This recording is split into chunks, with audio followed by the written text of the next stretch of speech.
ரத்த அழுத்தம் வராமல் தடுக்க தினமும் இந்த 3 விஷயங்கள்ல மட்டும் கவனமா இருங்க. அது என்ன மாதிரியான விஷயம் அப்படின்ற பத்தி தான் இந்த வீடியோல முழுசா பார்க்க இருக்கிறோம். வீடியோக்குள்ள போறதுக்கு முன்னாடி நீங்க நம்ம சேனலுக்கு புதுசா இருந்தீங்கன்னா இப்பவே சப்ஸ்கிரைப் பண்ணி பெல் ஐகானை தட்டி விட்டுருங்க. நாம் தினமும் செய்யும் சில விஷயங்கள் ரத்த அழுத்தத்தை அதிகரிக்கின்றன. மருத்துவர்கள் 3 விஷயங்களை முக்கியமாக சொல்கிறார்கள். மன அழுத்தம், உணவில் அதிக உப்பு மற்றும் சரியான தூக்கம் இல்லாமை. இவை சாதாரணமாக தோன்றலாம். உண்மையில் இவை நம் உடல் ஆரோக்கியத்துக்கு மறைமுக எதிரிகளே. இந்த 3ம் உயர் ரத்த அழுத்த அபாயத்தை அதிகரித்து இதய ஆரோக்கியத்தை பாதிக்கின்றன. இவை 3க்கும் ரத்த அழுத்தத்துக்கும் என்ன தொடர்பு என்கிறீர்களா?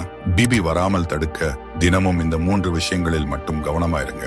உயர் ரத்த அழுத்தம் உலகளவில் பல மில்லியன் மக்களை பாதிக்கும் ஒரு பொதுவான உடல்நல பிரச்சனை. பரம்பரை காரணிகள் மற்றும் மருத்துவ காரணங்கள் இதற்கு முக்கிய பங்கு வகிக்கிறது என்றாலும் வாழ்க்கை முறை மாற்றங்களும் ரத்த அழுத்தத்தை அதிகமாக்கும். மன அழுத்தம் ஒரு முக்கிய காரணம். உணவில் அதிக உப்பு சேர்ப்பதும் ரத்த அழுத்தத்தை அதிகரிக்கும். அதே போன்று போதுமான தூக்கம் இல்லாவிட்டால் உடல் பாதிக்கப்படும் போது அது ரத்த அழுத்தத்திலும் தாக்கத்தை ஏற்படுத்தும். மன அழுத்தம், தூக்கமின்மை, உப்பு நிறைந்த உணவு எப்படி ரத்த அழுத்தத்துடன் தொடர்பு கொண்டுள்ளன என்பதை தெரிந்து கொள்வோம். மன அழுத்தம் மற்றும் ரத்த அழுத்தம் இரண்டுக்குமான தொடர்பு. மன அழுத்தம் ஒரு அமைதியான ஆபத்து. குறுகிய கால மன அழுத்தமாக இருந்தாலும் நீண்ட கால மன அழுத்தமாக இருந்தாலும் உடல் சண்டை அல்லது ஓட்டம் என்ற நிலைக்கு தள்ளப்படுகிறது. இதனால் அட்ரீனலின் மற்றும் கார்டிசோல் போன்ற ஹார்மோன்கள் வெளியாகி தற்காலிகமாக இதய துடிப்பையும் இரத்த அழுத்தத்தையும் அதிகரிக்கும். நீண்ட காலம் மன அழுத்தம் தொடர்ந்தால் இது உயர் இரத்த அழுத்தமாக மாற வாய்ப்புள்ளது. மேலும் மன அழுத்தத்தால் புகைப்பிடித்தல், அதிக மது அருந்துதல், அதிகமாக சாப்பிடுதல்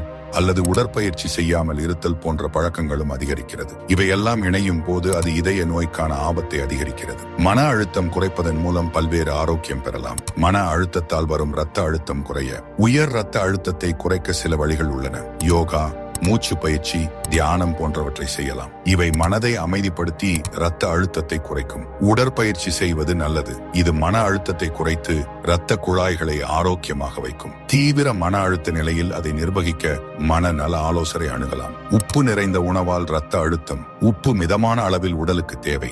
உப்பில் இருக்கும் சோடியம் உடலில் இருக்கும் தண்ணீர் அளவை சரியாக வைத்திருக்க செய்கிறது. ஆனால் அதிகமானால் இது உடலில் தண்ணீர் தேங்க செய்கிறது. இது இரத்த அழுத்தத்தை அதிகரிக்க செய்கிறது. வேர்ல்ட் ஹெல்த் ஆர்கனைசேஷன் பரிந்துரைப்படி நாள் ஒன்றுக்கு 2 கிராம் சோடியம், 5 கிராம் உப்பு சாப்பிடலாம். உணவில் உப்பு சேர்ப்பதே போதுமானது என்றாலும் வெளி உணவுகள், ஊறுகாய், அப்பளம், சிப்ஸ் போன்ற உப்பு நிறைந்த உணவுகளை தினசரி அல்லது அடிக்கடி சாப்பிடுவது அதிகமான அளவில் உப்பு சேர காரணமாகிறது. உப்பு அளவு கட்டுப்படுத்துவதற்கு என்ன செய்ய வேண்டும்? உணவில் உப்பின் அளவை குறைப்பது உடல் நலத்திற்கு நல்லது. குறைந்த உப்பு உள்ள உணவுகளை தேர்ந்தெடுக்க வேண்டும். வீட்டில் சமைக்கும் போது உப்பை குறைவாக பயன்படுத்துங்கள். உப்புக்கு மாற்றாக மூலிகைகள், மசாலா பொருட்கள், எலுமிச்சை சாறு சேர்த்து உணவின் சுவையை அதிகரிக்கலாம். பதப்படுத்தப்பட்ட உணவுகள் ஆபத்தானவை. அதை கட்டுப்படுத்த வேண்டும் அல்லது குறைக்க வேண்டும். உப்பை முழுவதும் தவிர்க்க வேண்டாம். மிதமான அளவில் எடுத்துக்கொள்ளலாம். பாக்கெட் உணவுகள் தேர்வு செய்யும் போது குறைந்த உப்பு உள்ள உணவுகளை தேர்ந்தெடுங்கள். தூக்கமின்மைக்கு இரத்த அழுத்தத்துக்குமான தொடர்பு. சரியான தூக்கம் இரத்த அழுத்தத்தை கட்டுக்குள் வைக்க உதவும். தூக்கமின்மை பிரச்சனையை எதிர்கொள்ளும் போது ஹார்மோன் சமநிலை பாதிக்கப்படும்.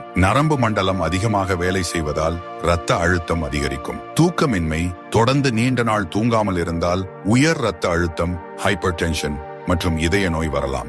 நாள்பட்ட தூக்கமின்மை உயர் இரத்த அழுத்தம் மற்றும் இதய நோய் அபாயத்துடன் இணைக்கப்பட்டுள்ளது என்கிறது ஆய்வு ஒன்று. தூக்கமின்மை பிரச்சனைக்கு தீர்வு. ஒவ்வொரு இரவும் 7 முதல் 8 மணி நேரம் நல்ல தூக்கம் அவசியம். சரியான தூக்க அட்டவணை, தூங்கும் முன் அமைதியான பழக்கங்கள் தூக்கமின்மை தவிர்க்க உதவும். மாலை நேரங்களில் காஃபின், மது அருந்துவதை தவிர்க்கவும்.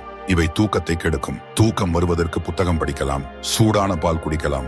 உடல் எடை அதிகமாக இருந்தால் தூக்கத்தில் மூச்சு திணறல் வரலாம். இதனால் இரத்த அழுத்தம் அதிகமாகும். சத்தமாக குரட்டை விடுவது, எப்போதும் சோர்வாக இருப்பது போன்ற அறிகுறிகள் இருந்தால் மருத்துவரை அணுகவும். உயர் இரத்த அழுத்தத்தை கட்டுக்குள் வைக்க உயர் இரத்த அழுத்தம் இருந்தால் மருந்துகள், சிகிச்சைகள் சரியாக கடைபிடிக்கப்பட்டாலும் அன்றாட பழக்க வழக்கங்களில் கவனம் செலுத்துவது அவசியம். மன அழுத்தம் இருந்தால் அதை